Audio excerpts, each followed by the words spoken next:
तो अभी हमने जस्ट मतलब सोल्यूशन चैप्टर की स्टार्टिंग ही की थी। तो मैंने तुम्हें बताया था कि मैनी अ टाइम्स जब हमें कॉन्सेंट्रेशन ऑफ सोल्यूशन एक्सप्रेस करना होता है तो हमारे पास बहुत सारे मेथड्स हैं, है ना। और हमने सब डिस्कशन भी करी थी कि मास परसेंटेज होता है, उसके बाद मैंने आपको मोल फ्रैक्शन बताया था कि कैसे मोल फ्रैक्शन कैलकुलेट करते हैं, एंड देन मोलारिटी। मोलारिटी में हमने डाइल्यूशन का कॉन्सेप्ट भी देखा था कि अगर आपके पास एक सोल्यूशन है, उसकी कुछ ना कुछ मोलारिटी m1 है, कुछ ना कुछ वॉल्यूम v1 है, तो जब आप उसमें वाटर डालते हो या सॉल्वेंट डालते हो तो उसका वॉल्यूम चेंज होकर v1 से क्या हो जाता है, v2। और ऑब्वियसली जब वॉल्यूम चेंज होगा तो मोलारिटी भी चेंज होएगी फ्रॉम m1 टू। बट मैंने तुम्हें बोला था कि one thing that remain constant is the number of moles of solute, क्योंकि आप पानी डाल रहे हो, आप सॉल्वेंट डाल रहे हो, आप सोल्यूट नहीं ऐड कर रहे। तो डाइल्यूशन का मैंने आपको कॉन्सेप्ट ये बताया था कि number of moles before dilution always equal to number of moles after dilution. उसके बाद नंबर ऑफ मोल्स निकाले कैसे जाते हैं, molarity into volume. Number of moles निकाले कैसे जाते हैं, मोलारिटी इनटू।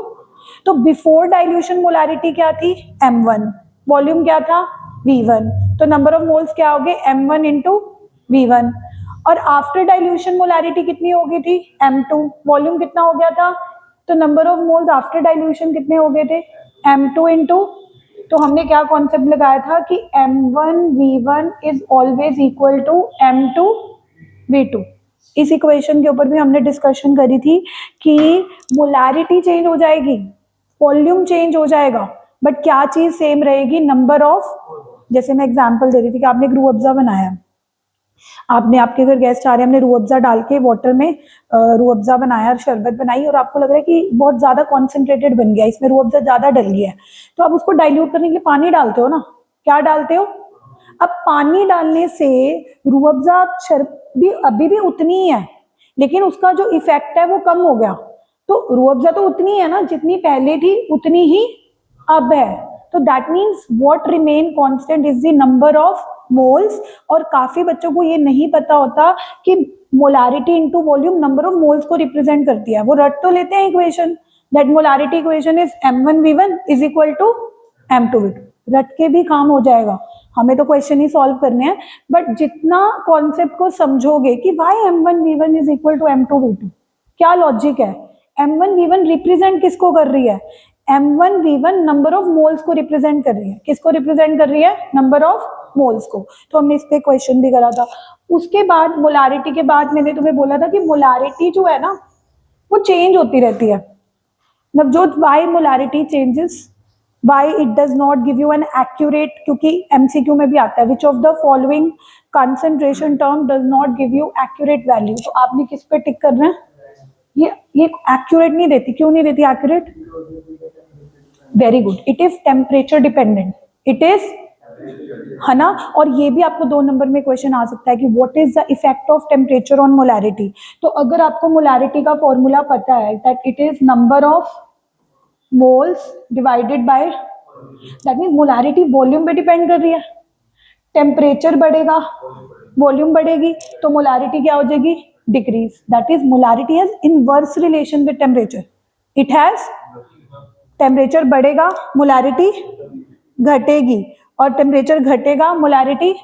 और मैंने तो अपने बच्चों के लिए और भी मैं आसान कर देती हूँ कि अगर बाय चांस आप एग्जाम में जाके एक बार के लिए भूल जाओ कि टेम्परेचर के साथ कैसे वेरी करेगी, इतना तो जरूर लिख देना कि it changes with temperature, it changes with, and कोई भी चीज जो टेम्परेचर के साथ चेंज हो रही है वो हमें एक्यूरेट वैल्यू नहीं दे सकती, समझ आ रही है। उसके बाद फिर मैंने आपके पास मोलारिटी के बाद आपको मोलालिटी इंट्रोड्यूस करी थी, एल वाली, स्मॉल एम वाली, जो जिसके फॉर्मूले में वॉल्यूम ही हटा दिया, डिनोमिनेटर में उन्होंने कहा कि वॉल्यूम रखो ही मत, क्योंकि बेसिकली मोलारिटी टेम्परेचर के साथ क्यों चेंज हो रही है, क्योंकि वॉल्यूम चेंज हो रहा है। क्या चेंज हो रहा है, तो उन्होंने कहा कि वॉल्यूम चेंज, वॉल्यूम की जगह वेट ले लो, क्या ले लो, बट सबसे इंपॉर्टेंट पॉइंट नोट करने वाला है कि वेट सॉल्वेंट का लेना है, किसका लेना है, सोल्यूशन का नहीं लेना। तो वो भी हमने एक आधा न्यूमेरिकल किया था कि कैसे सॉल्वेंट का वेट निकालेंगे।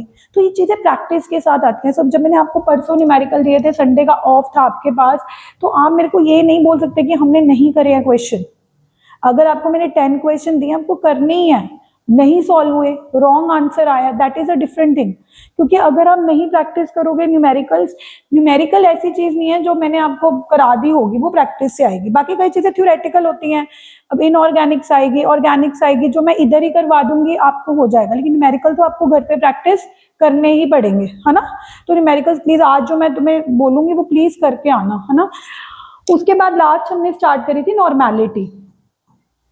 लास्ट हमने कौन सा टॉपिक एंड किया था? With normality. और नॉर्मेलिटी मैंने आपको बताया था कि normality is not number of moles, it is number of gram equivalents. और नंबर ऑफ ग्राम इक्विवेलेंट कैसे निकालते हैं? Given mass upon equivalent mass, molar mass नहीं, गिवन मास अपॉन। और इक्विवेलेंट मास फर्दर कैसे निकालते हैं? मोलर मास अपॉन एन, है ना, मोलर मास अपॉन एन। तो मैंने उसकी आपको यूटिलिटी भी बताई थी। अब मैं उसी का कुछ एक दो क्वेश्चन कराऊंगी जिससे आपको समझ आएगा कि why normality is better, why normality is better than molarity. ठीक है, इसके लिए आज हमने एक टॉपिक लेना है कि आपके पास मान लो दो सोल्यूशन है, आपके पास दो अलग अलग सोल्यूशन है, ओके।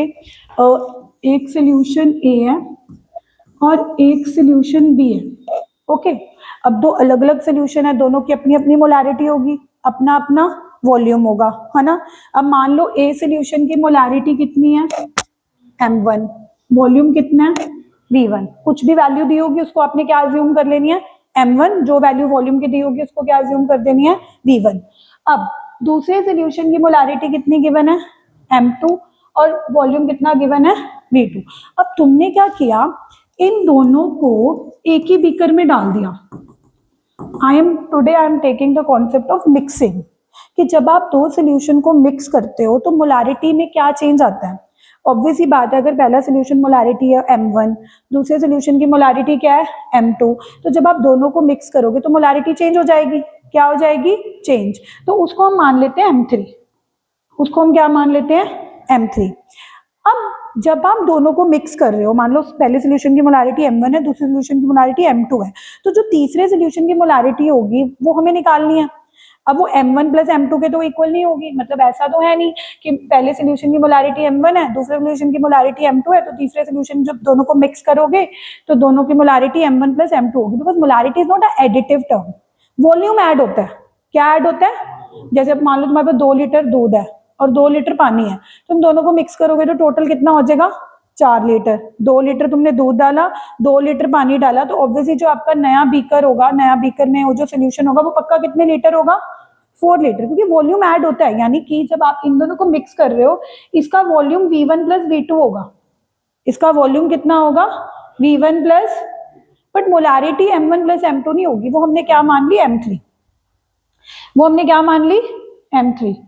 तो उसके बाद now how to find this m3? अगर आप दो सोल्यूशन को मिक्स कर रहे हो, how to find molarity, how to find molarity of a solution obtained by mixing two solution. हमारा आज का टॉपिक है कि अगर हम दो सोल्यूशन को मिक्स कर रहे हैं, अगर हम दो सोल्यूशन को क्या कर रहे हैं? मिक्स, तो जो नया सोल्यूशन होगा उसकी मोलारिटी कैसे निकाली जाए? तो कॉन्सेप्ट वही है कि मिक्स करने से पहले जितने नंबर ऑफ मोल्स थे उतने ही मोल्स आफ्टर मिक्सिंग होंगे, क्योंकि हम मोल्स तो कुछ चेंज नहीं कर रहे हैं, हम तो दो सोल्यूशन को मिक्स कर रहे हैं। तो जितने मोल्स इधर से आ रहे हैं, जितने मोल्स इधर से आ रहे हैं, टोटल मोल्स इसके अंदर इतने ही होंगे। अब मुझे कौन बताएगा कि ए सोल्यूशन के अंदर कितने मोल्स थे? m1v1। ए सोल्यूशन के अंदर कितने मोल्स थे? m1, because just now I told you कि जब भी मोल्स निकालने हैं तो molarity into volume, molarity into. तो ए सोल्यूशन के अंदर कितने मोल्स थे? m1 into.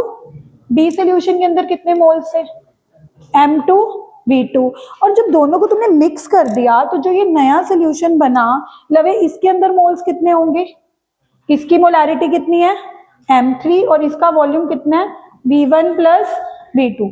अब कॉन्सेप्ट कहता है कि मिक्स करने से पहले जो टोटल मोल्स थे उतने ही मिक्स करने के बाद मोल्स होने चाहिए। तो हमारे पास इक्वेशन तैयार हो गई, सॉरी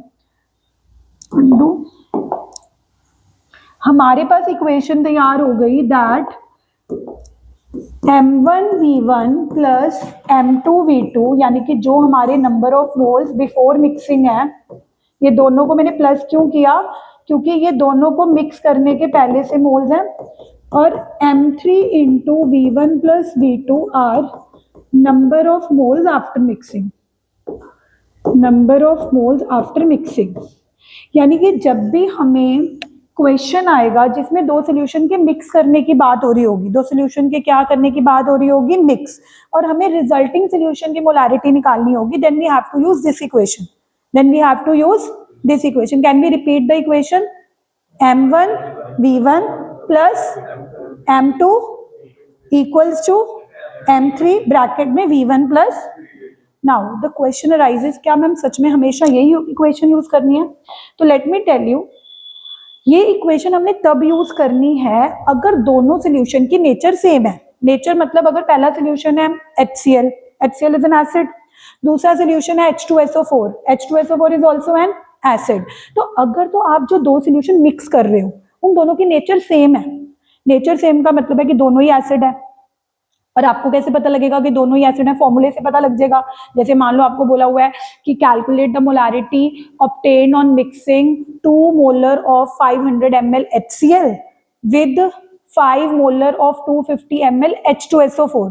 तो आपको दोनों के फॉर्मूले से देख के जज हो जाएगा ना कि पहला सोल्यूशन क्या डाल रहे हैं वो HCl, HCl is an acid, और दूसरा सोल्यूशन भी क्या डाल रहे हैं H2SO4, that is also an acid. उस केस में तो आप यही इक्वेशन यूज करोगे, ओके। बट अगर आपको क्वेश्चन आया calculate the molarity obtained on mixing 5 molar of 250 ml H2SO4 with 4 molar of 250 ml NaOH, मतलब एक एसिड निकला है और एक क्या निकला है, बेस, तो आप प्लस नहीं कर सकते। रीजन, एसिड और बेस एक दूसरे को न्यूट्रलाइज करते हैं। पहले एसिड और बेस के मोल्स एक दूसरे को क्या करते हैं, न्यूट्रलाइज। तो ऑब्वियसली कुछ H पॉजिटिव और कुछ OH नेगेटिव कैंसिल हो जाएंगे, कुछ H पॉजिटिव और OH नेगेटिव क्या हो जाएंगे, कैंसिल।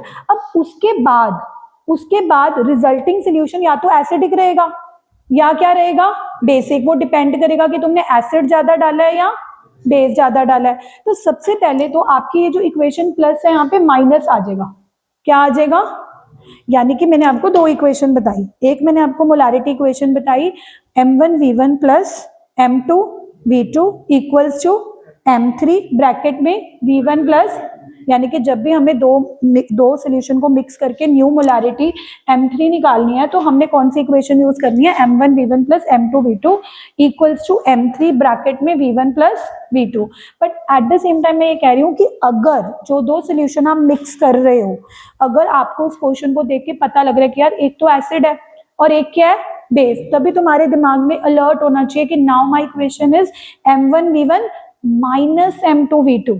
समझ आ गई? एक क्वेश्चन करके देखते हैं, फिर थोड़ा हमें और बेटर अंडरस्टैंड होगा, ठीक है। एक क्वेश्चन लिखो। अभी कल परसों ही मेरे से एक LN का स्टूडेंट पढ़ता है, तो उसने मेरे से इसी क्वेश्चन पे डाउट पूछा था। तो जो वो डाउट था वो भी मैं आपको बताऊंगी कि उसका क्या डाउट था। पहले आप बेसिक वाला कर लेते हैं। है नहीं, देखो अब देखो, इसने एक बहुत अच्छा सा बेसिक क्वेश्चन पूछा है कि मैम इधर तो माइनस कर दिया, इधर M3 के साथ जो ब्रैकेट है V1 प्लस V2 उसमें भी माइनस है, वॉल्यूम कभी माइनस नहीं होता। नंबर ऑफ मोल्स कट सकते हैं, माइनस हो सकते हैं, नंबर ऑफ मोल्स प्लस हो सकते हैं, लेकिन वॉल्यूम तो ऐड ही होगा ना। अब तो दूध और पानी मिक्स कर रहा है तो वॉल्यूम तो 4 लीटर ही होगा ना। वॉल्यूम कभी ऐसा तो नहीं हो सकता तूने 2 लीटर दूध डाला और 3 लीटर पानी डाला और 1 ही लीटर हो गया, वो तो जादू हो जाएगा। अभी डाला इतने, तो volume can not be subtracted, volume में कभी सब्ट्रैक्ट नहीं होता। क्या सब्ट्रैक्ट हो सकते हैं, नंबर ऑफ मोल्स। तभी माइनस अगर आ सकता है तो इधर आ सकता है, इधर हमेशा क्या आएगा, प्लस। तो अब चाहिए कितना, सॉरी कितना ही मतलब स्टूपिड डाउट है, but you have to ask because yes this is the way. अगर आप कोई भी चीज नहीं पूछोगे तो आप एग्जाम में भी कंफ्यूज हो जाओगे, यार इधर माइनस था कि इधर भी था। लेकिन अब तुम्हें याद रहेगा कि मैम ने बोला था कि वॉल्यूम कभी भी सब्ट्रैक्ट नहीं हो सकता। अगर हो सकता होता फिर हम बच्चों को जादू सिखा रहे होते कि देखो मैंने 4 लीटर दूध डाला है, 4 लीटर पानी डाला है और वॉल्यूम 1 लीटर रह गया। तो जब हम कोई चीज ऐड करते हैं वॉल्यूम तो बढ़ता ही बढ़ता है, वो कभी भी कम नहीं हो सकता। Because matter can neither be created nor be destroyed. अगर हमने दो चीजें डाल के पानी कम कर दिया फिर तो हम डिस्ट्रॉयर ही बन गए, फिर तो हमने एक law of conservation of matter को ही वायलेट कर दिया, है ना। लेकिन नंबर ऑफ मोल्स कैंसिल हो सकते हैं बट वॉल्यूम कभी भी कैंसिल अप नहीं हो सकता। So can we write one question to understand this concept better. एक डाउट था हम्म एसिड और बेस वाले में। हम्म जब एसिड और बेस वाले में हम इसको माइनस करेंगे तो जो नंबर ऑफ स्मॉल जो H पॉजिटिव और OH नेगेटिव की मोड्स होंगे वो भी घटेंगे। घट माइनस करेंगे तो घटेंगे, यस। कैसे, दोबारा पूछो, क्या पूछो? वैसे मैं अभी एक आधा, मैं शायद समझ रही हूँ तुम्हारा क्या डाउट है। पहले एक आधा क्वेश्चन कर लो, फिर मैं आती हूँ उस पर। पहले क्वेश्चन देखो, सिंपल से स्टार्ट करेंगे। Calculate the molarity of the solution, calculate the molarity and normality, molarity and normality of solution obtained by mixing a part 100 cc of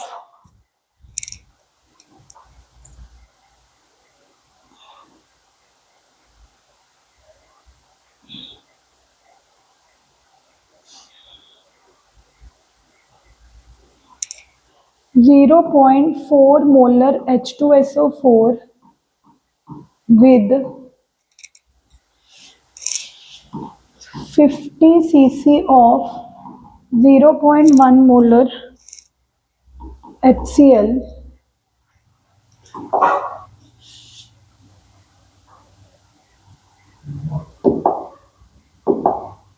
and B part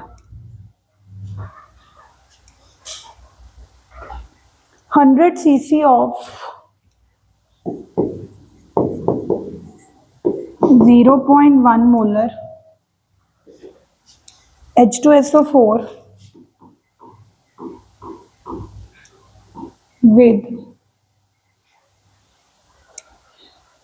100 cc of 0.1 molar NaOH। पहले ए part discuss करेंगे, फिर B part. पहले मैं ए part चाहूंगी कि तुम try करो, फिर मैं आती हूँ। जैसे भी अच्छा, जिसको नहीं पता, सीसी मतलब centimetre cube, so it is representing volume. ये V1 है, मतलब किसी को पता ना लगे कि ma'am 100 cc is what, this is V1 and this is M1। ऐसे 50 cc is V2 and 0.1 molar is M2। तो आपने M3 भी निकालनी है और नॉर्मेलिटी भी निकालनी है, बट पहले M3 निकाल के दिखाओ। पहले जो मैंने इक्वेशन बताई थी ना, M1 V1 plus M2 V2 use करके, वो इक्वेशन अप्लाई करके मुझे नॉर्मली क्वेश्चन को सॉल्व करके दिखाओ।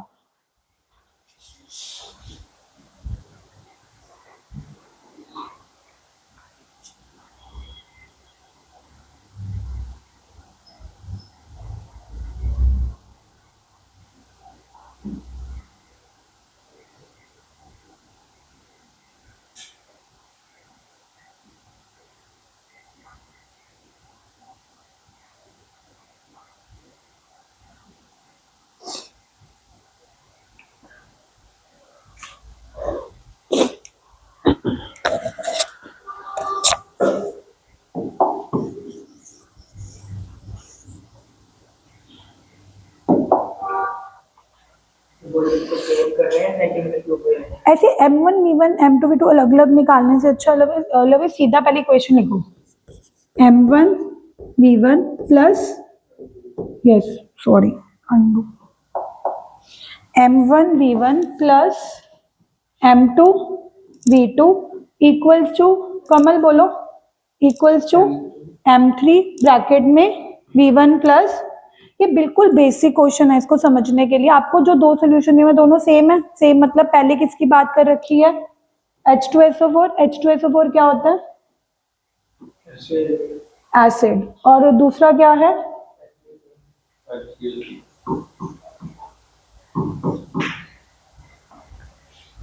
तो यहां से हमारे पास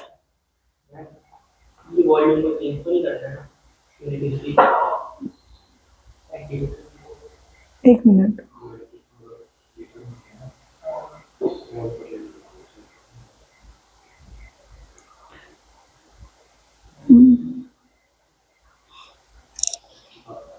यहाँ से एक मिनट, M3 कितना आ रहा है किसी ने,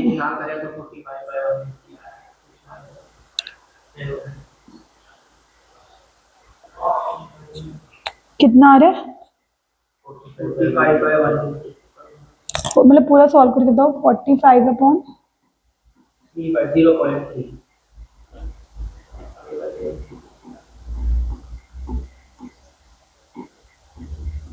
0.3 आ रहा है। हाँ, 0.3 देखो ये बिल्कुल सिंपल सा क्वेश्चन है। आपको दो सोल्यूशन दे रखे हैं और दोनों ही same same in the sense, वो भी H2SO4 है, एसिड है, वो भी क्या है HCl। तो जब दोनों सेम होते हैं तो हमें प्लस करना होता है। तो यू डोंट नीड टू ऐसे M1V1 अलग निकालोगे, M2V2 सीधा करो, है ना, सीधा कैलकुलेशन। M1 की वैल्यू पुट करो 0.4 वॉल्यूम की वैल्यू कितनी पुट कर दी 100 प्लस M2 की वैल्यू कितनी है, M2 की वैल्यू कितनी है 0.1, वॉल्यूम की वैल्यू है 50। M3 हमें निकालना है, V1 प्लस V2 मतलब वॉल्यूम ऐड करना है। V1 की वैल्यू कितनी है ना, एंड V2 की वैल्यू कितनी है 50, है ना। तो अब हमारे पास सिंपल कैलकुलेशन है, तो हम इसको सॉल्व करेंगे। तो हमारे पास क्या आ गया 40 प्लस 5 इक्वल्स टू M3 150। तो यहाँ से हमारे पास M3 आ गया 45 upon 150 which is 15 upon 30 and this is sorry 15 upon 50 upon 50 3 by 10, so 0.3 molar आ गया हमारे पास molarity. But I think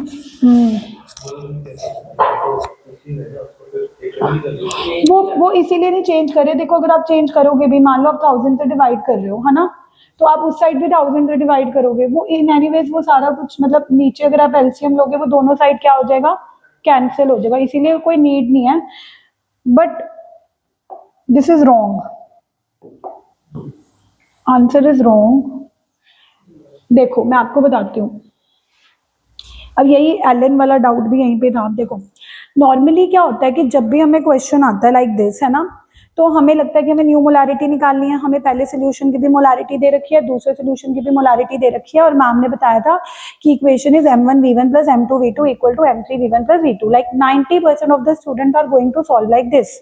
but इस क्वेश्चन में ना एक प्रॉब्लम है, और वो प्रॉब्लम ये है कि अगर आप पहले सोल्यूशन को देखो वो H2SO4 है ना, लेकिन अगर मैं तुमसे पूछूं कि H2SO4 कितने H पॉजिटिव देता है, 2 देता है, क्योंकि उसकी जो बेसिसिटी है वो 2 है।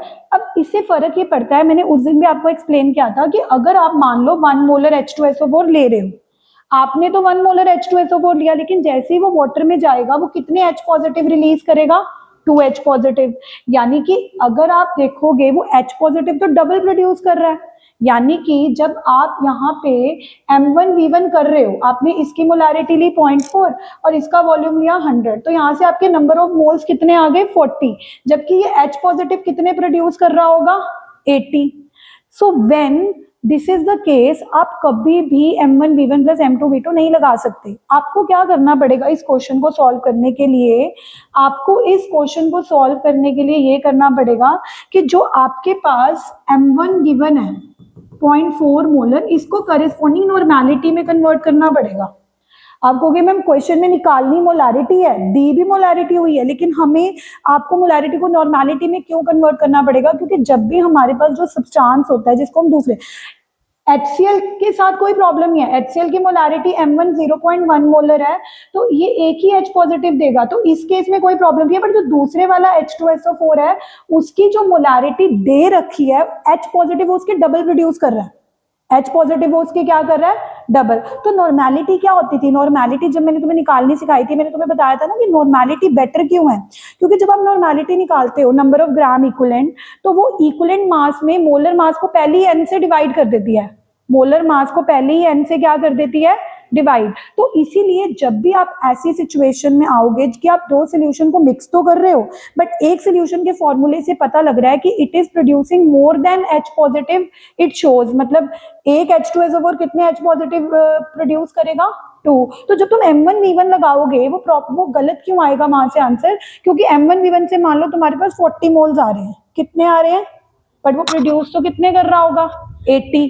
क्योंकि H2SO4 का फॉर्मूला ये बता रहा है। तो ऐसे क्वेश्चन में अब देखो बच्चा एलिन में पढ़ा, उसको भी ये कॉन्सेप्ट नहीं पता था, तो मैंने उसको यही बोला कि तो इसको पहले नॉर्मेलिटी में चेंज कर। अब देखो नॉर्मेलिटी में चेंज कैसे करना है, उसके लिए नॉर्मेलिटी और मोलारिटी का ना एक फॉर्मूला होता है, इस फॉर्मूले को याद करो। Normality is equal to molarity into N, normality is equal to molarity into N. अब कमल पहले सोल्यूशन की मोलारिटी कितनी दे रखी है, 0 और n की वैल्यू, मतलब n की वैल्यू देखो, n की वैल्यू कितनी है ना। तो उसने पहले ही आपकी नॉर्मेलिटी उसके अकॉर्डिंग निकाल दी, उसने पहले इस चीज को कंपनसेट कर लिया ना कि वो 2H पॉजिटिव प्रोड्यूस करने वाला है, तो उसने पहले ही 2 से मल्टीप्लाई करके नॉर्मेलिटी कितनी निकाल ली, 0.8। अब आप कहोगे कि मैम दूसरे की मोलारिटी रखें, ऐसा तो नहीं कर सकते। अगर तुम पहले वाली मोलारिटी को नॉर्मेलिटी में चेंज कर रहे हो तो दूसरे वाली मोलारिटी को भी नॉर्मेलिटी में चेंज करोगे।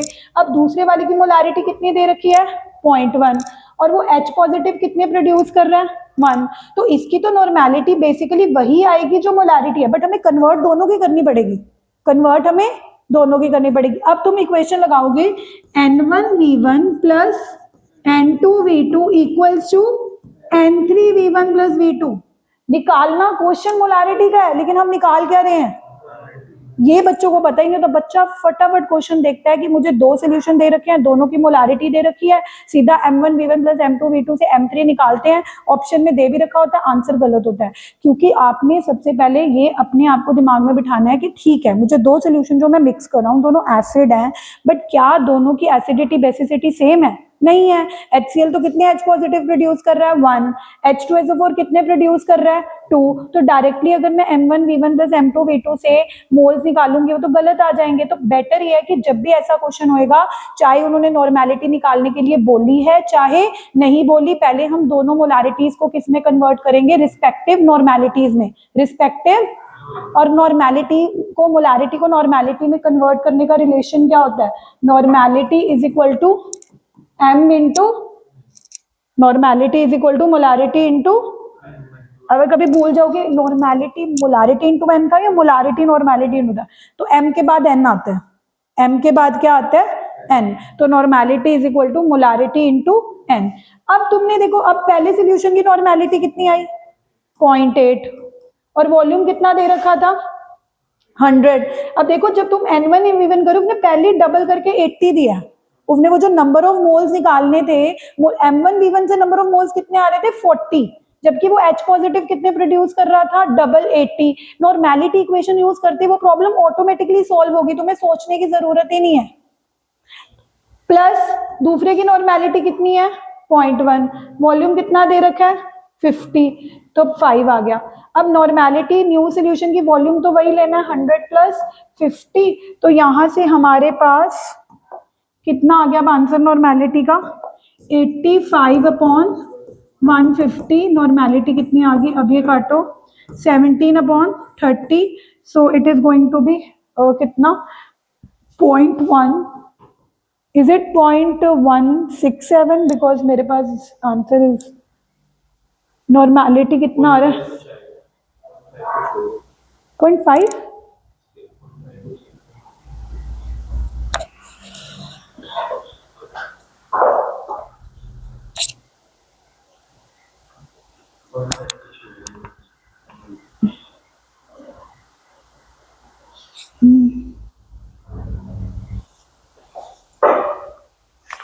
एक मिनट,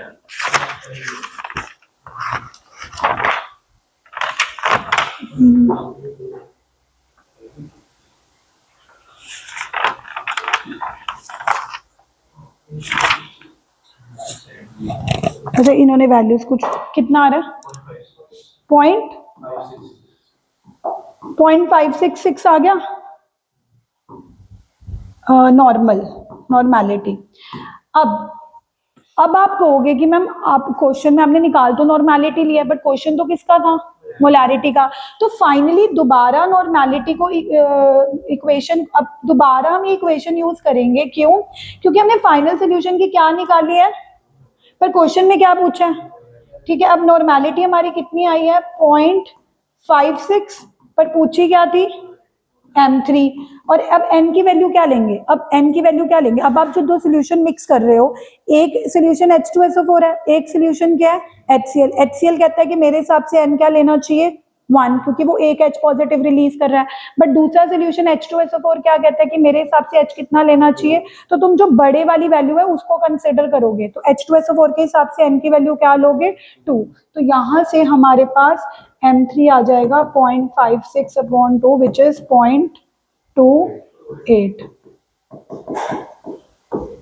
तो ये हमारा कॉन्सेप्ट है कि जब भी हम दो सोल्यूशन को मिक्स कर रहे हैं और दोनों सोल्यूशन को मिक्स करके हमें निकालनी मोलारिटी क्यों ना हो, तो अब पहले नॉर्मेलिटी निकाल लो, पहले क्या निकाल लो नॉर्मेलिटी। नॉर्मेलिटी निकालने के लिए दोनों को अलग अलग से भी नॉर्मेलिटी में कन्वर्ट करो, N1V1 plus N2V2 equals to N3V1 plus, और जो न्यू नॉर्मेलिटी आएगी उसको वापस से मोलारिटी में कन्वर्ट करने के लिए भी। अगर अब ये समझ आया ना तो मुझे सेकंड पार्ट करके दिखाओ। इसमें फिर से एक, पहले तो एक सब चांस क्या है, दूसरा क्या है, तो लगानी क्या चाहिए equation M1V1 minus M2 equals to M3V1 plus.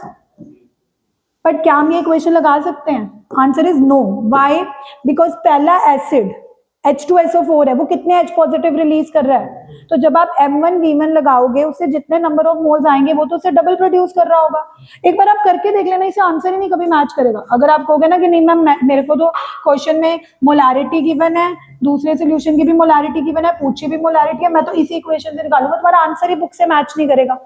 इसीलिए अब इस क्वेश्चन का भी क्या फंडा है, लवे क्या करोगे, सबसे पहले तो लिख लो गिवन क्या है M1.1 मोलर H2SO4 की, और V1 कितना गिवन है 100 cc, और दूसरा सोल्यूशन NaOH है जिसकी मोलारिटी कितनी गिवन है 0.1 मोलर, और वॉल्यूम कितना गिवन है 100। अब हमें निकालनी भी न्यू मोलारिटी ही है, but we can't use molarity equation, we have to use normality equation. तो नॉर्मेलिटी इक्वेशन यूज करने के लिए क्या करोगे सारे, पहले बताओ, पहले वो वाला क्वेश्चन नोट जो कर रहे हैं ठीक है कर लो, उसके बाद इसी क्वेश्चन को उसी फंडे से यूज करना। पहले इस मोलारिटी को किस में कन्वर्ट करोगे लवे, करस्पॉन्डिंग नॉर्मेलिटी में, और करस्पॉन्डिंग नॉर्मेलिटी में कन्वर्ट करने का क्या रिलेशन है M इंटू N, तो यहां से आपके पास N1 आ जाएगा। ऐसे यहाँ पे भी N2 निकालना पड़ेगा यूजिंग M2 इंटू, अब मैं आई एम नॉट हेल्पिंग, पहले वो नोट करो, टेक योर टाइम, फिर ये खुद सॉल्व करो। सिर्फ दो क्वेश्चन भी ढंग से कर लोगे आपको पता लग जाएगा कि करना क्या है। You do it after noting this, try this question on your own. अगर दो एसिड की दो एसिड का एफेक्ट सेम हो तो भी नॉर्मेलिटी निकालनी है। हाँ, जैसे अब उसने बोला कि अगर मान लो आप जो दो सोल्यूशन मिक्स कर रहे हो दोनों का एन फैक्टर सेम है, जैसे एक HCl है और दूसरा HCl की तरह HNO3 है, फिर आप सीधा M1V1 प्लस M2V2 लगा सकते हो, फिर दोनों को नॉर्मेलिटी में कन्वर्ट करने की जरूरत नहीं है। ओनली तब जरूरत है जब दोनों का एन फैक्टर क्या है डिफरेंट, चाहे उन दोनों की नेचर सेम है चाहे दोनों की नेचर डिफरेंट है, ठीक है।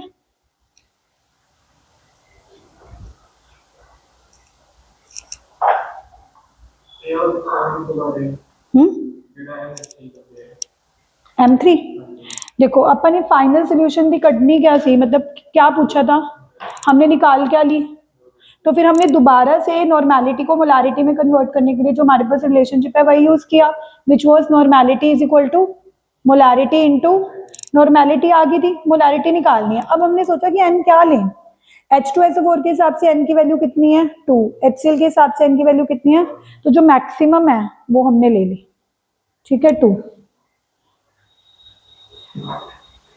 ये क्वेश्चन बी वाला खुद ट्राई करना है सबने, everyone please try this question on your own, B part वाला, only then you will have confidence. This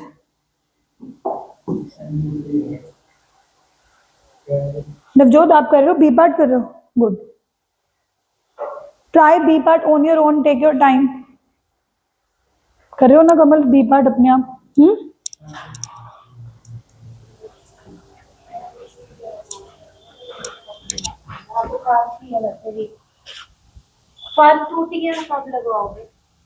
कह देती हूँ रोज कहते हो यार, वो भी अपने बिजनेस में पता है उलझे पड़े हैं। कह दूंगा झाड़ू मंगवा देना है। बाहर का लगा दियो, बड़े पत्ते हैं।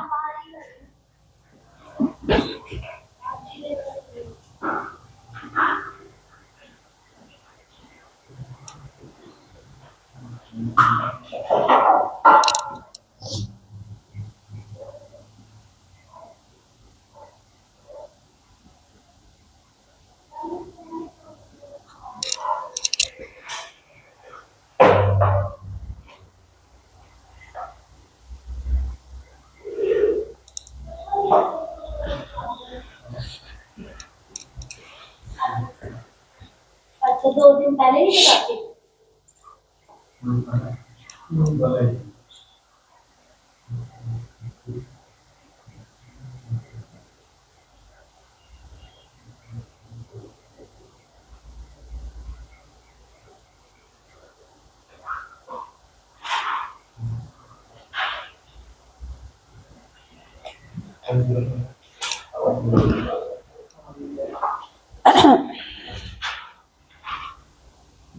पहले सोल्यूशन की नॉर्मेलिटी कितनी आई है? 0.1 इंटू 2 डबल, है ना, डबल आ जाएगी।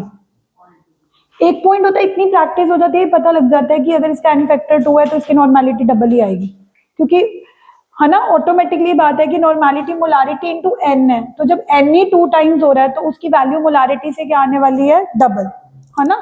बट हमने कोई ऐसे ऑरली नहीं करना, हमने करके ही देखना है। सेकंड की मोलारिटी और नॉर्मेलिटी सेम आएगी क्योंकि n फैक्टर सेम है, बट हमने दोनों की कन्वर्ट कर ली। अब कौन सी इक्वेशन लगाई है गाइस? m1v1 माइनस m2v2 या n1v1 माइनस n2v2, है ना। n1v1 minus n2v2 equals to new normality n3v1 plus n1 की वैल्यू कितनी आई? 0.2, वॉल्यूम इज 100 cc। n2 की वैल्यू कितनी आई? 0.1, volume is 100 cc again. n3 we have to calculate, v1 is 100, v2 is 100, so from here it becomes 20 minus 10 equal to n3, और वो नीचे 200 हो जाएगा, तो 10 by 200 that is 1 by 20। हाँ very good, 1 by 20 which is 0. सबका 0.05 normal आ गया, यहां तक आ गया। अब मुझे बताओ, इस क्वेश्चन में भी तो हमें मोलारिटी ही निकालनी थी, क्या निकालनी थी? बट बिकॉज हम मोलारिटी इक्वेशन नहीं लगा सकते थे क्योंकि दोनों का n फैक्टर अलग था, तो हमने उन दोनों को नॉर्मेलिटी इक्वेशन में पुट किया। अब फाइनली तो हमें क्या निकालनी है कमल? हाँ, तो फिर से हम कौन सा रिलेशनशिप यूज करेंगे नॉर्मेलिटी को मोलारिटी में कन्वर्ट करने का? That is n equals to m into n। अब नॉर्मेलिटी कितनी आई है? 0.05, मोलारिटी हमें निकालनी है, n क्या लें? अब H2SO4 के हिसाब से N2 लेना चाहिए, NaOH के हिसाब से N1 लेना चाहिए। अब एसिड और बेस की n फैक्टर अलग अलग है, तो किसकी सुनेंगे जो ज्यादा है? एसिड ज्यादा है या बेस ज्यादा है? एसिड ज्यादा है। देखो ना, जब तुमने यहाँ पे H2SO4 के N1 into V1 number of gram equivalent निकाले थे तो कितने आ रहे थे? 20। बेस के कितने आ रहे हैं? तो यानी कि एसिड ज्यादा है, बेस, तो ओवरऑल एसिड ही बचेगा। ओवरऑल क्या बचेगा? और एसिड H2SO4 के हिसाब से n फैक्टर कितना लेना चाहिए? 2, है ना। तो यहाँ से हमारे पास मोलारिटी जितनी भी आपकी नॉर्मेलिटी आ रही है उसकी हाफ हो जाएगी, विच इज 0.02। आया कॉन्सेप्ट समझ कि कब हमें नॉर्मेलिटी इक्वेशन यूज करनी है? जब दोनों का n फैक्टर क्या है? अलग। कब प्लस करना है, कब माइनस करना है, ये अच्छे बच्चों को नहीं क्लियर होता। जब एक एसिड है एक बेस है, हूँ जिवें बी पार्ट च मैंने जो क्वेश्चन दिया है इसमें तो पढ़, वो क्या कह रहे हैं? 100 cc of 0.1 molar H2SO4। H2SO4 क्या होता है? Sulphuric acid with 100 cc of 0.1 molar NaOH। NaOH क्या है? बेस। और एसिड और बेस एक दूसरे को क्या करते हैं? न्यूट्रल। अगर हम दोनों को प्लस कर देंगे तो हम ये मान के चल रहे हैं कि नंबर ऑफ मोल्स बढ़ने वाले हैं, बट पहले तो घटेंगे ना, क्योंकि कुछ H पॉजिटिव OH नेगेटिव को क्या कर देंगे? न्यूट्रल। फिर जो बचेंगे उसके हिसाब से मोलारिटी या नॉर्मेलिटी आएगी, इसीलिए इक्वेशन में प्लस नहीं आएगा, क्या आएगा? माइनस। प्लस कदों आना है? जब दोनों ही क्या है? या जो जो दोनों ही क्या है, base, but one is acid the other is, then we have to use minus. Clear हो गया? ठीक है, अब मेरी बात सुनो, मैंने आपको मिक्सिंग वाले क्वेश्चंस भी करा दिए, इंडिविजुअल भी मैंने करवा दिए, अब आपके ऊपर है, क्योंकि हम इस टॉपिक को और ड्रैग नहीं कर सकते। ये टॉपिक तो 11th का है ना, बट 12th में it is given in the starting, क्योंकि अगर आप पूरा चैप्टर पढ़ोगे उसमें बार बार ये टर्म यूज होंगी, कभी मोल फ्रैक्शन निकालनी पड़ेगी, कभी मोलैरिटी निकालनी पड़ेगी, तो अगर आपको ये आती ही नहीं होंगी निकालनी, तो आप आगे वाले कॉन्सेप्ट्स भी वीक हो जाएंगे। इसलिए आपको एक स्टार्ट देने के लिए ये सारा टॉपिक कराया जाता है, बाकी तो इसकी प्रैक्टिस है। अब एक फॉर्मूला आप उसको प्रैक्टिस करोगे तभी आपको समझ आएगा, है ना। तो अब मैं आपको जो होमवर्क दिया था मैं आज फिर से फॉरवर्ड कर दूंगी, वो जो मैंने एक पीडीएफ दी थी उसके सारे क्वेश्चन सॉल्व करके देखो, हुए? हाँ, मैं फिर एक दिन लेट एवरीवन डू, फिर मैं एक दिन डाउट सेशन लूंगी, फिर उस दिन सारे डाउट्स ले लूंगी, तो वो शीट अपनी कंप्लीट कर लो, ठीक है? लव यू ऑल्सो, है ना, बिकॉज अगर आप प्रैक्टिस करोगे तभी बात बनेगी। अब हम सोल्यूशन का मेन टॉपिक आज स्टार्ट करने वाले हैं।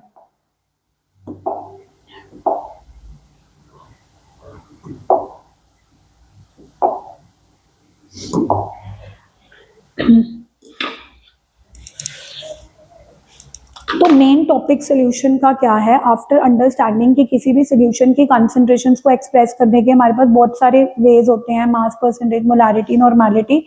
आज हम बात करने वाले हैं सोल्यूशन की सॉल्युबिलिटी की। सबसे पहले तो जो हम सोल्यूशन की बात करते हैं वो लिक्विड सोल्यूशन होते हैं। कौन से सोल्यूशन होते हैं? लिक्विड, मतलब जो हमारा सॉल्वेंट रहता है वो लिक्विड रहता है, जिसके अंदर हम डिसॉल्व करते हैं। जो चीज हमारा वाटर होता है वो लिक्विड होता है ना, तो इस ऐसे सॉल्यूशंस को क्या बोलते हैं? Liquid solution. जो चीज हम डाल रहे हैं वो सॉलिड भी हो सकती है, जैसे नमक, NaCl। NaCl क्या है? सॉलिड। बट सॉल्यूशन क्या है? लिक्विड सॉल्यूशन है, क्योंकि नमक सॉलिड है बट हम डाल किस में रहे हैं? वाटर में। Water is a liquid. तो हमारा जो सॉल्वेंट रहता है, हमारा जो सॉल्वेंट रहता है वो क्या रहता है? लिक्विड रहता है। जो चीज हम डाल रहे हैं वो सॉलिड भी हो सकती है, वो लिक्विड भी हो सकती है, वो गैस भी हो सकती है।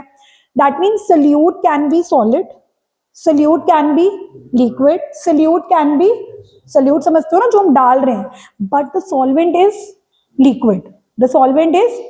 ऐसा नहीं है कि सॉल्वेंट सॉलिड नहीं हो सकता या सॉल्वेंट सॉलिड नहीं हो सकता, बट हमारे सिलेबस में हमने लिक्विड सॉल्यूशंस को कंसिडर करना है। So when we talk about liquid solution it simply means the solvent is liquid, the solvent is liquid. अब उसमें भी हमारे पास फर्दर केस आते हैं कि आप जो सोल्यूट ऐड कर रहे हो वो सॉलिड कर रहे हो या गैस कर रहे हो। अब आज मैं आपका जो टॉपिक लेने वाली हूँ, आज मैं जो आपका टॉपिक लेने वाली हूँ दैट इज, आज मैं आपका टॉपिक लेने वाली हूँ कि हम सबसे पहले बात करने वाले हैं सॉल्युबिलिटी की, solubility of a liquid solution. यानी कि जब हम एक लिक्विड सॉल्यूशन की बात करते हैं, यानी कि जिसमें सॉल्वेंट लिक्विड होता है, तो जो आप सोल्यूट ऐड करते हो, जो आप उसमें सोल्यूट ऐड करते हो वो मैक्सिमम कितना जाएगा एक लिक्विड के अंदर, उसकी एक लिमिट होगी। और जैसे फॉर एग्जांपल अब आप घर जाते हो, आपको मैं बोलूं कि यार मेरे को चीनी डिसॉल्व करके देना वाटर में, आप 1 चम्मच डिसॉल्व करते हो वो घुल जाती है, दूसरा चम्मच डिसॉल्व करते हो वो घुल जाती है, तीसरा चम्मच डालते हो वो डिसॉल्व नहीं होती, वो नीचे इकट्ठी होनी शुरू हो जाती है। आप ग्लास के नीचे देखोगे आपको लगेगा कि मैम और नहीं डिसॉल्व हो रही। यानी कि हर सल्यूट की एक गिवन क्वांटिटी ऑफ लिक्विड में डिसॉल्व होने की एक मैक्सिमम लिमिट होती है। एक मैक्सिमम क्या होती है? अगर आप उस लिमिट के बाद भी आप डालोगे तो वो डिसॉल्व करना बंद हो जाएगी। So the maximum amount of solute that can be dissolve in a liquid is known as solubility. Solubility का क्या मतलब होता है कि मैक्सिमम से मैक्सिमम आप सल्यूट कितना डिसॉल्व कर रहे हो, जितना भी आप डिसॉल्व कर पा रहे हो वो उसकी क्या हो जाएगी? सॉल्युबिलिटी। अब मैं अगर आपसे पूछूं कि ठीक है, अब मैं सबसे पहले ना जिस सल्यूट की सॉल्युबिलिटी की बात कर रही हूँ मैं वो सल्यूट गैस ले रही हूँ। आज मैं पहले सल्यूट गैस लूंगी, फिर मैं सल्यूट सॉलिड भी लूंगी, क्योंकि सल्यूट सॉलिड होगा तो उसकी सॉल्युबिलिटी अलग अलग फैक्टर्स के ऊपर डिपेंड करेगी, अगर सल्यूट गैस होगा तो उसकी सॉल्युबिलिटी अलग अलग फैक्टर्स के ऊपर डिपेंड करेगी। तो मैं आज कौन से लिक्विड सॉल्यूशन की सॉल्युबिलिटी की बात करने वाली हूँ? Solubility of gas in liquid, solubility of gas in और जिसको ये लग रहा है कि मैम गैस भी लिक्विड में डिसॉल्व करते हैं, ऑफ कोर्स जितने भी आपकी कोल्ड ड्रिंक्स होती हैं, जब आप कोल्ड ड्रिंक की बोतल खोलते हो, कोक की बोतल खोलते हो, शैंपेन खोलते हो, तो उसमें से एकदम से जो एफरवेसेंस होती है, बबल्स बन के निकलती है, वो गैस ही तो होती है। वो क्या होती है? गैस। तो इसका मतलब yes, we do dissolve gas in liquid. ऐसा नहीं है कि हम लिक्विड में गैस डिसॉल्व नहीं करते, बल्कि हमें तो कोल्ड ड्रिंक्स अच्छी वही लगती हैं जिसमें गैस हो, जिसमें फिज हो। कई बार हम कोल्ड ड्रिंक लेके घर पे रख देते हैं और उसका ढक्कन खुल जाए तो वो फ्लैट हो जाती है। हम बच्चे तो आजकल पीते भी नहीं है कि मैम मम्मा ये तो कोल्ड ड्रिंक पीने लायक ही नहीं है, इसकी तो गैस ही निकल चुकी है। हम बोलते हैं ना, because we like which cold drinks which are fizzy, जिसके अंदर गैस है। तो कहने का मतलब है कि हाँ, ऐसे लिक्विड सोल्यूशंस होते हैं जिनके अंदर हम कौन सा सोल्यूट डिसॉल्व करते हैं? गैस। तो आज मैंने कौन से लिक्विड सोल्यूशन की बात करी है? Gas in liquid. Gas in, तो उस गैस की सोल्यूबिलिटी इस लिक्विड के अंदर कितनी होने वाली है, ये किन किन फैक्टर्स के ऊपर डिपेंड करती होगी? जस्ट अगर मैं आपसे पूछूं, टेम्परेचर पर करती है। टेम्परेचर पर कैसे करेगी? टेम्परेचर बढ़ाओगे तो सोल्यूबिलिटी बढ़ेगी या घटेगी?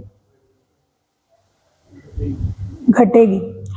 मेरे हिसाब से भी घटेगी, क्योंकि देखो अगर हम सिंपल सोचें, आपने कोई गैस डिसॉल्व करी है ना, गैस डिसॉल्व करी, वो कुछ लिक्विड के अंदर चलेगी, कुछ बाहर चलेगी। अब जितनी अंदर गई वही उसकी क्या है? अब तुम अगर टेम्परेचर बढ़ाओगे तो टेम्परेचर से हीट मिलेगी, गैस को क्या मिलेगी? हीट से क्या आएगी उसके अंदर? Kinetic energy. उल्टा काइनेटिक एनर्जी आएगी, वो तो बाहर ही निकलने लग जाएगी। कभी भी टेम्परेचर के साथ सोल्यूबिलिटी बढ़ नहीं सकती, क्योंकि लॉजिकली सोचो ना कि अगर तुम टेम्परेचर बढ़ाओगे, उल्टा टेम्परेचर तो क्या देती है? हीट। हीट से क्या मिलती है? Kinetic energy. काइनेटिक एनर्जी मिलेगी, उल्टा जो गैस लिक्विड के अंदर होगी, जो मोल्स गैस के लिक्विड के अंदर गए होंगे, वो भी क्या कहाँ निकलने लगेंगे? बाहर निकलने लगेंगे। और अगर मैं आपको इसका लॉजिकल आंसर दूं कि अगर पेपर में क्वेश्चन आ गया कि why solubility of gas decreases with temperature, मतलब टेम्परेचर बढ़ाने से गैस की सोल्यूबिलिटी कम क्यों होती है, तो आप सिंपल इसका एक लॉजिकल आंसर भी है, अगर आपको याद रहे तो आप ये लिखना कि जब आप किसी भी गैस को लिक्विड में डिसॉल्व करते हो ना सोल्यूशन बनाने के लिए, तो उसमें हीट निकलती है। मतलब ये देखा गया है कि गैस लिक्विड में डिसॉल्व होने पे एक्सोथर्मिक प्रोसेस है। कैसा प्रोसेस है? एक्सोथर्मिक। और कोई भी एक्सोथर्मिक प्रोसेसेस टेम्परेचर से फेवर नहीं होते, क्योंकि उनमें तो पहली हीट निकल रही है। उनमें तो पहली क्या निकल रही है? बल्कि अगर आपको ली चैटलेट प्रिंसिपल की थोड़ी नॉलेज हो, ली चैटलेट प्रिंसिपल कहता है कि जिसमें हीट निकल रही है और तुमने टेम्परेचर बढ़ा दिया, वो प्रोसेस तो बैकवर्ड ही जाने लगेगा। कहाँ जाने लगेगा? यानी कि सोल्यूशन बनेगा नहीं, उल्टा जो बना हुआ है वो भी क्या करने लगेगा? ब्रेक होने लगेगा। मतलब वापस गैस अलग हो जाएगी, लिक्विड। तो अगर आप इसका टेक्निकल आंसर देना चाहते हो that why the solubility of gas decreases with temperature, तो आप पहले ये सिंपल इक्वेशन लिखोगे। सिंपल ही है क्या कि आपने गैस को किसमें डाला, क्या बना? सोल्यूशन, बट हीट निकली। प्रोडक्ट साइड लिख रही हूँ ना मैं हीट, रिएक्टेंट साइड हीट लिख रही हूँ कि प्रोडक्ट साइड? तो जब भी प्रोडक्ट साइड हीट लिखते हैं दैट इज एंडोथर्मिक प्रोसेसेस और एक्सो। तो आप सोचो ना, जो प्रोसेस खुद ही एक्सो है, जिसमें पहली हीट रिलीज हो रही है, उसको टेम्परेचर की जरूरत नहीं है। उल्टा आप टेम्परेचर बढ़ाओगे तो वो फॉरवर्ड जाने की जगह कहाँ जाने लगेगा? Backward. And this is as per Le Chatelet principal also. और अगर ये लॉजिक ना समझ आए तो सिंपल तो याद ही रखना कि टेम्परेचर से हीट से काइनेटिक एनर्जी मिलेगी, काइनेटिक एनर्जी मिलेगी तो उल्टा जो गैस लिक्विड के अंदर डिसॉल्व भी हुई पड़ी होगी, वो भी काइनेटिक एनर्जी से बाहर निकलने लगेगी, उसमें मोशन आ जाएगा। So always remember the solubility of gas always decreases with temperature. तो many students लगता है उनको, जब भी मैं क्वेश्चन पूछती हूँ कि how does solubility will vary with temperature, तो एक पल के लिए आंसर यही आता है बच्चों से, मैम बढ़ेगी। क्योंकि हमारे दिमाग में ऐसा होता है कि टेम्परेचर हमेशा फेवर ही करता है। हमेशा टेम्परेचर फेवर नहीं करता, हमेशा उसका पॉजिटिव इंपैक्ट नहीं होता, कभी कभी नेगेटिव इंपैक्ट भी होता है। तो पहला इफेक्ट समझ आ गया कि गैस की सोल्यूबिलिटी टेम्परेचर पर कैसे डिपेंड करती है। गैस की सोल्यूबिलिटी का पहला फैक्टर क्या है जो तुमने मुझे बताया? पहला फैक्टर जिसके ऊपर सोल्यूबिलिटी डिपेंड करती है that is, and what is the effect of temperature on solubility? Does it increase or decrease? It decreases. And why decrease? आज क्लास के एंड तक आपको याद भी हो जाना चाहिए that gas plus liquid they form solution plus heat is on the product side और reactant side Is it exothermic or endo? Exo. Exothermic processes are favored by increase in temperature or decrease in temperature? Decrease. और अगर आप बढ़ाओगे तो reaction forward की जगह कहाँ जाएगी? Backward. So you can write in on your own language. अच्छा, इसका मैं तुम्हें एक आंसर और क्वेश्चन बताती हूँ. अब हमें ये बात पता है ना कि टेम्परेचर के साथ सोल्यूबिलिटी घटती है. इसका मतलब कम टेम्परेचर में सोल्यूबिलिटी ज्यादा होती है. इसका मतलब किसी भी गैस की सोल्यूबिलिटी कम टेम्परेचर में क्या होती है?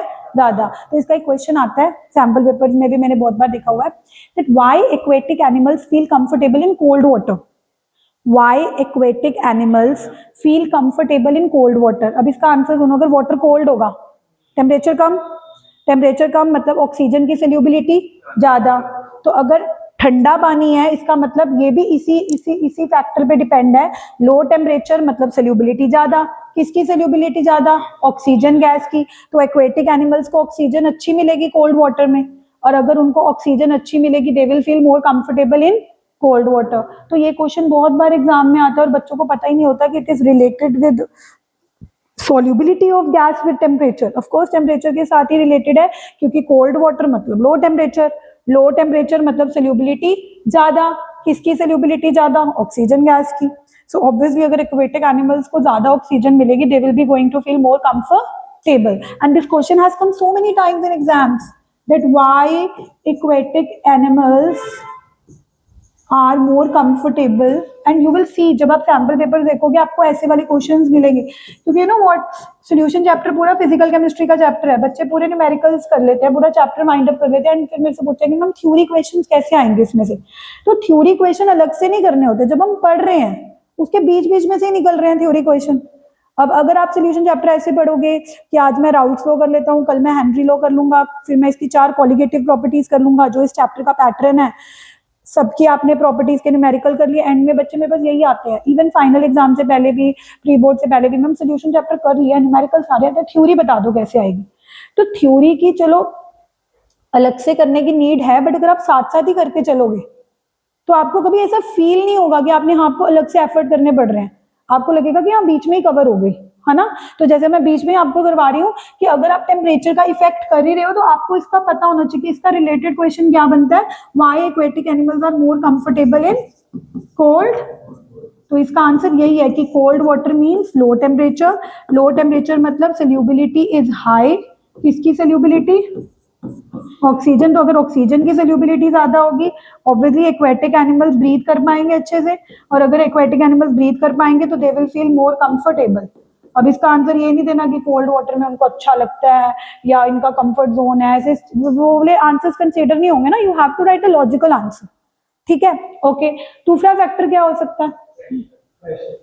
प्रेशर तो है ही है, क्योंकि गैसेस आर हाईली कंप्रेसिबल, तो प्रेशर से तो सोल्यूबिलिटी का है, वो लास्ट में आएंगे. और क्या इफेक्ट, और नेचर पे भी डिपेंड करेगा. अब कुछ गैसेस होती हैं सेम टेम्परेचर पर ही वो ज्यादा सोल्यूबल हो रही होती हैं, बट कुछ गैसेस होती हैं सेम टेम्परेचर पर कम सोल्यूबल हो रही होती हैं. उनकी नेचर भी होती है. जैसे ammonia is highly soluble. Ammonia water में बहुत सोल्यूबल होती है, क्योंकि अमोनिया पानी के साथ जाके हाइड्रोजन बॉन्डिंग बनाने लगती है.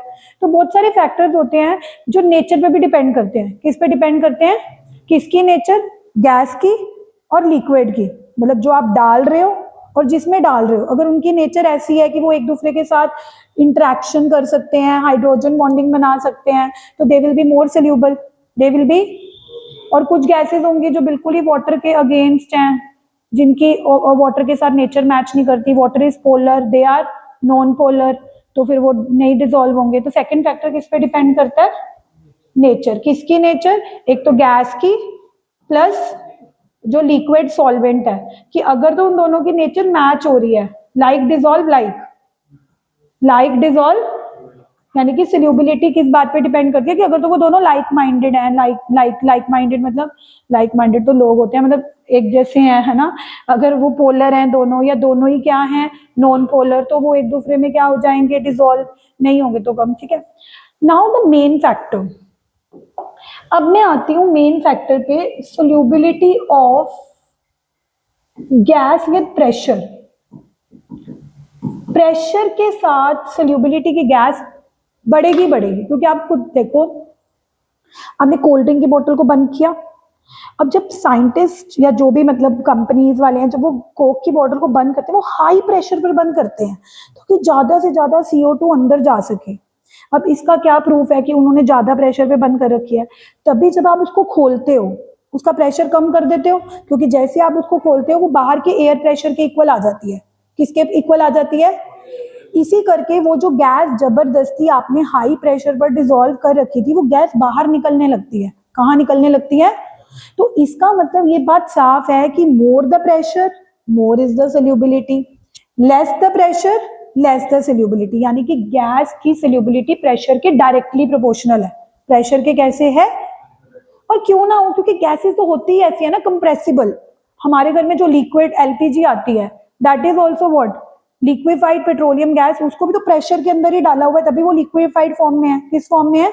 तो गैसेस की तो नेचर यही है कि आप उन पे प्रेशर लगा सकते हो, बट यहाँ पर उस प्रेशर लगाने का फायदा हो रहा है कि प्रेशर के साथ सोल्यूबिलिटी क्या पाई जा रही है? Directly proportional. कैसी पाई जा रही है? डायरेक्टली, मतलब ज्यादा प्रेशर ज्यादा सोल्यूबिलिटी, कम प्रेशर। एक बार मुझे टाइम, हाँ मैं कंक्लूड करती हूँ। अब ये बात हमें तो पता थी, या तुम्हें भी पता थी, या एग्जाम्पल के तौर पे मैंने आपको बोल भी दिया कि गाइस अपने घर पे कोल्ड ड्रिंक की बोतल को देखना, तो मैं सच में यकीन होगा कि हाँ सच में प्रेशर के साथ कार्बन डाइऑक्साइड ज्यादा थी अंदर। जैसे तुमने ढक्कन खोला, प्रेशर कम हुआ तो गैस बाहर आने लगी। मतलब वो गैस अंदर इसी वजह से थी क्योंकि वो हाई प्रेशर पर थी। किस पे थी? The moment you open, pressure क्या हुआ? कम, गैस बाहर आने लगी। यानी कि ये बात हमें तो पता थी। अब एक ना हेनरी नाम का साइंटिस्ट था जिसने प्रेशर का गैस की सोल्यूबिलिटी के साथ एक मैथमेटिकल रिलेशनशिप दिया, जिसको हेनरी लॉ बोलते हैं। क्या बोलते हैं? हेनरी नाम के साइंटिस्ट ने इस बात को मैथमेटिकल फॉर्म देने की कोशिश करी कि मैं एक मैथमेटिकल रिलेशनशिप देता हूं कि कैसे सोल्यूबिलिटी प्रेशर के डायरेक्टली प्रोपोर्शनल है। तो उसने वही बात बोली कि प्रेशर ज्यादा सोल्यूबिलिटी ज्यादा, प्रेशर ज्यादा सोल्यूबिलिटी, प्रेशर कम सोल्यूबिलिटी कम। यानी कि उसने यही बोला कि डायरेक्ट रिलेशनशिप है।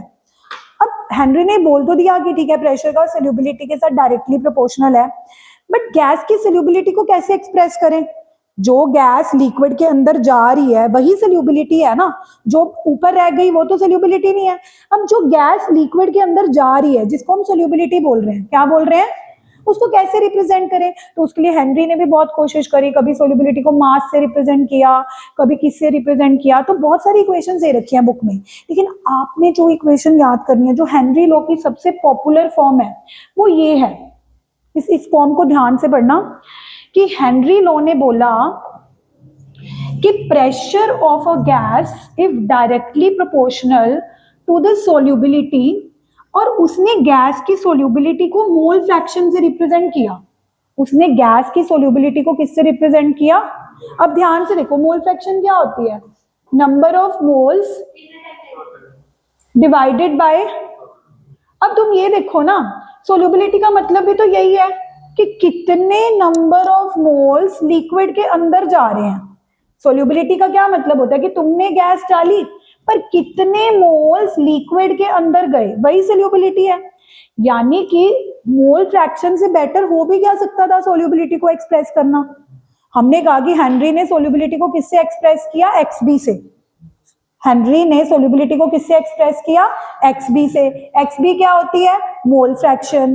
बट आप ये लॉजिकली भी सोचो ना, मोल फ्रैक्शन से बेटर हो भी क्या सकता है? देखो मोल फ्रैक्शन क्या होता है? मोल फ्रैक्शन होता है NB अपॉन Na प्लस, और सोल्यूबिलिटी यही तो होती है कि कितने मोल्स अंदर गए टोटल में, कितने मोल्स गैस के किसमें गए?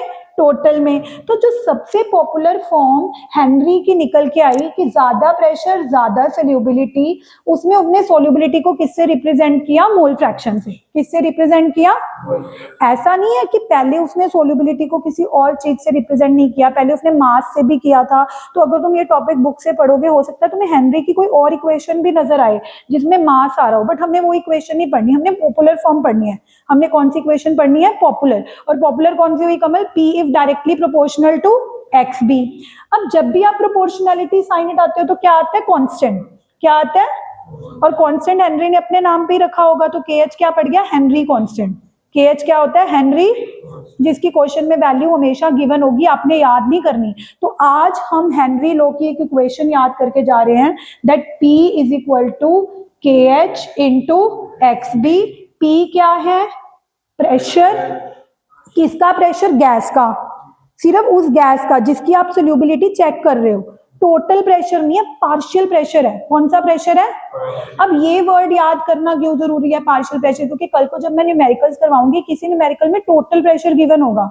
अब जिस बच्चे को पता ही नहीं होगा कि ये स्मॉल p पार्शियल प्रेशर को इंडिकेट कर रहा है, वो टोटल प्रेशर की वैल्यू पुट कर देगा।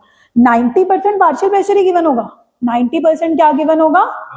बट समटाइम्स कभी कभी क्वेश्चन में टोटल प्रेशर गिवन हो, तो जिस बच्चे को पता होगा कि यार इस इक्वेशन में स्मॉल p टोटल नहीं है, ये क्या है? पार्शियल, तो वो कोशिश करेगा कि मैं उस टोटल प्रेशर को किस में कन्वर्ट करूं? पार्शियल प्रेशर में। वो भी मैं ही सिखाऊंगी। मतलब as of now you should know that this P is pressure of gas, but which pressure? Total और पार्शियल? किसको अभी भी समझ नहीं आ रहा कि मैम पार्शियल क्या? पार्शियल इसीलिए, मान लो दो गैसेज हैं, एक A है और एक, तो A की सोल्यूबिलिटी A के प्रेशर पर डिपेंड करेगी और B की सोल्यूबिलिटी B के। तो जो A का प्रेशर है वो उसका पार्शियल प्रेशर है, part of A part of B।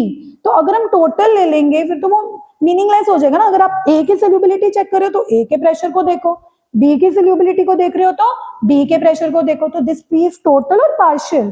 Partial. XB क्या है? रिप्रेजेंट सोल्यूबिलिटी को कर रही है क्या? Mole fraction. मोल फ्रैक्शन है तो इसका फॉर्मूला क्या होगा? NB अपॉन, क्योंकि कल को अगर आपको XB निकालना पड़े तो XB निकालना भी तो आना चाहिए, NB अपॉन NA प्लस, और KH क्या है? इसकी वैल्यू क्वेश्चन में ऑलवेज गिवन होगी। तो कल हम इसके आगे डिस्कशन बढ़ाएंगे। आज हम बस ये फॉर्मूला लेके जा रहे हैं that P equals to KH into XB। तो कल हम इसके न्यूमेरिकल्स करेंगे।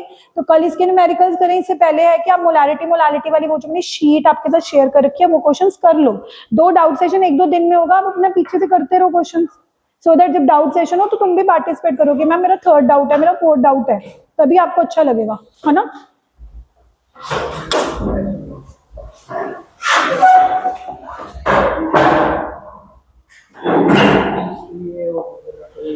नंबर फीस ऑनलाइन के लिए करने के लिए मैं वो QR कोड शेयर कर दूंगी, ठीक है? ओके, ये लो भी लेके आया ना। हाँ बोलो। जैसे कि ठंडे इलाके होते हैं ना, हाँ। वहाँ पे क्या होगा, अपना प्रेशर कम होगा तो सोलिबिलिटी कम होगी। बट जो दूसरे वाला फैक्टर था वो क्या था, जिसके अंदर ठंडे इलाके के अंदर सोलिबिलिटी बढ़ जाती है। ठंडे इलाके में नहीं, कोल्ड वाटर में। तो वाटर में ही होगा फिर? हाँ, वो सिर्फ कोल्ड वाटर में होगा, वो टेम्परेचर की वजह से हम देख रहे हैं। और जो तुम ठंडे इलाके ले रहे हो वो हाई ऑल्टीट्यूड पे होते हैं, तो वहाँ पे प्रेशर फैक्टर प्रोमिनेंट हो गया। तो दोनों ठंडे हैं, बट एक में प्रेशर का डोमिनेंट फैक्टर हो रहा है जिसकी वजह से सोल्यूबिलिटी लो प्रेशर की वजह से कम हो रही है। और नीचे जो हम कोल्ड वाटर देख रहे हैं वो टेम्परेचर